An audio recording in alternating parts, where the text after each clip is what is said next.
Pernah kepikiran gak sih, kalau ada satu kunci ajaib yang bisa membuka semua pintu kebaikan dalam hidup?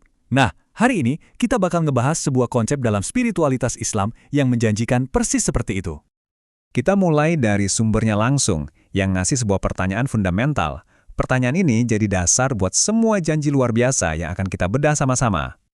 Bayangin kalau ada satu kualitas dalam diri kita yang bisa membuka semua hal baik, sekaligus melindungi kita dari semua bahaya. Ternyata, kualitas itu ada, dan dalam tradisi Islam, namanya adalah takwa. Jadi apa sih sebenarnya takwa itu?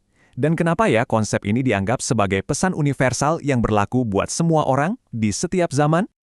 Gampangnya gini, takwa itu adalah kesadaran mendalam akan Tuhan yang kita bawa ke dalam setiap tindakan kita.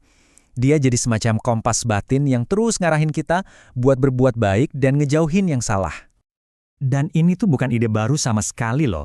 Konsep takwa ini ternyata adalah wasiat abadi dari Tuhan untuk seluruh umat manusia dari dulu sampai sekarang. Nggak pernah berubah. Nah, takwa ini punya dua fungsi yang super kuat. Kalau kita paham dua fungsi ini, kita bakal ngerti kenapa konsep ini penting banget. Coba bayangin kayak gini. Takwa itu diibaratkan sebagai dua hal sekaligus. Dia adalah kunci utama yang bisa membuka semua pintu kesempatan, tapi di saat yang sama, dia juga jadi benteng paling kokoh yang melindungi kita dari setiap kesulitan. Oke, sekarang bagian serunya nih. Mari kita lihat lebih dalam janji-janji luar biasa apa aja sih yang katanya bakal terbuka kalau kita punya kualitas yang satu ini. Ganjaran pertama itu sifatnya internal buat diri kita sendiri, yaitu kita bakal dapat kejernihan batin, sebuah kebijaksanaan yang unik dan kompas moral yang tajam. Jadi, kita bisa bedain mana yang benar dan salah, bahkan di situasi yang paling bikin bingung sekalipun. Coba perhatiin deh di sini. Ada hubungan yang sangat langsung dan kuat. Ketika kita sadar akan Tuhan, Dia berjanji akan mengajarkan kita ilmunya. Ini bukan pengetahuan biasa, tapi pengetahuan yang datang langsung dari sumbernya. Selain manfaat batin tadi, ada juga janji-janji kemudahan yang nyata di dunia ini. Dikatakan bahwa takwa itu akan selalu menyediakan jalan keluar dari setiap masalah. Nggak peduli seberapa buntu kelihatannya. Penekanannya tuh kuat banget. Bahkan ada yang bilang, saking pastinya janji ini, kalaupun langit dan bumi seakan-akan runtuh menimpa kita, orang yang punya takwa pasti akan diberi jalan keluar. Luar biasa kan?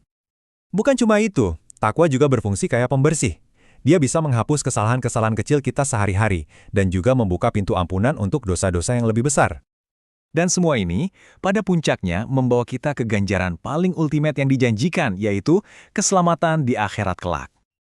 Nah, disinilah fungsi benteng dari takwa tadi jadi sangat nyata. Di momen yang paling krusial, takwa menjadi perisai yang menyelamatkan kita, yang melindungi kita dari bahaya. Dan janjinya itu bukan cuma sekadar selamat loh, tapi juga sebuah penghormatan yang luar biasa. Surga itu digambarkan seolah-olah datang mendekat untuk menyambut orang-orang bertakwa, kayak tamu VIP. Oke, jadi kalau takwa adalah kunci dari semua kebaikan ini, gimana posisinya dibandingin sama hal-hal yang biasanya kita anggap berharga di dunia? Ayat ini benar-benar mengubah cara kita memandang nilai sejati seseorang. Ini adalah sebuah game changer dalam definisi kemuliaan. Jadi intinya jelas banget. Di hadapan Tuhan, semua ukuran duniawi, kaya, punya jabatan, keturunan siapa, itu semua jadi nggak relevan. Cuma satu hal yang jadi tolak ukur, takwa.